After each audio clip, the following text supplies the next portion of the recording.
Assalamualaikum warahmatullahi wabarakatuh.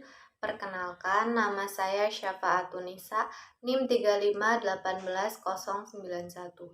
Jadi di video kali ini saya buat guna memenuhi tugas ulangan akhir semester pada mata kuliah Bimbingan Konseling dan Penyuluhan Karir kelas A yang diampu oleh Bu Lisa Devi Dian Arifia.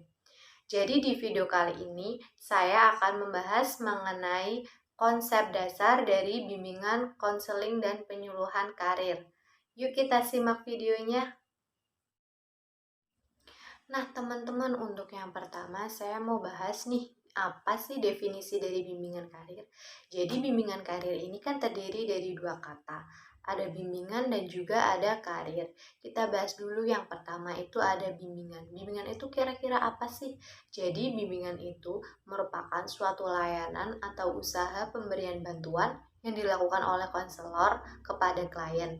Bantuan ini tuh untuk apa? Untuk mencari solusi atas permasalahan yang dihadapi oleh klien dengan tujuan agar klien memperoleh kesejahteraan dalam hidup. Kemudian yang kedua ada karir. Karir sendiri ini banyak orang yang mendefinisikan bahwa karir merupakan suatu proses perjalanan pekerjaan individu dalam suatu organisasi. Jadi bisa disimpulkan nih teman-teman, bimbingan karir itu merupakan suatu layanan pemberian bantuan kepada siswa dengan tujuan agar siswa memperoleh penyesuaian diri dan pemahaman mengenai dunia kerja. Sehingga apa? Sehingga siswa mampu menentukan karir atau pilihan pekerjaan yang akan ia pilih di masa yang akan datang. Kemudian untuk poin yang kedua kita mau bahas mengenai apa sih tujuan dari diadakannya layanan bimbingan konseling dan penyuluhan karir di sekolah. Jadi tujuannya itu agar individu mampu mengembangkan kompetensi yang dimiliki secara maksimal. Tujuannya itu buat apa sih setelah individu itu bisa mengembangkan kompetensinya?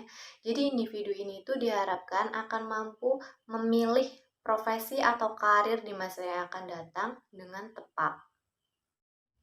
Kemudian kita mau bahas mengenai apa aja dari ruang lingkup bimbingan konseling penyuluhan karir di sekolah. Jadi ada 3 ruang lingkup.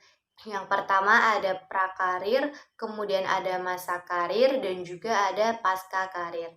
Yang pertama kita mau bahas mengenai poin dari prakarir.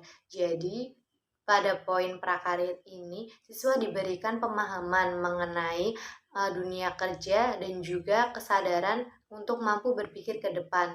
Kemudian yang kedua ada masa karir. Jadi siswa diberikan informasi mengenai dunia kerja dan juga pelatihan kerja. Kemudian yang ketiga ada pasca karir. Di sini siswa diberikan informasi mengenai pengganti pekerjaan yang sesuai dengan kompetensi yang dimiliki siswa dan juga pengalaman baru.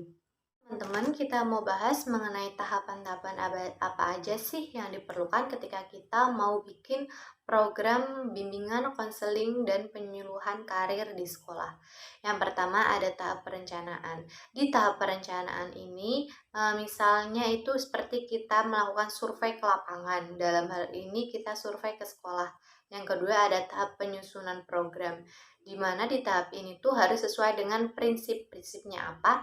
Prinsipnya yakni harus disesuaikan dengan kebutuhan klien dan juga harus menjadi sarana atau alat untuk mencapai tujuan yang telah ditetapkan di tahap sebelumnya.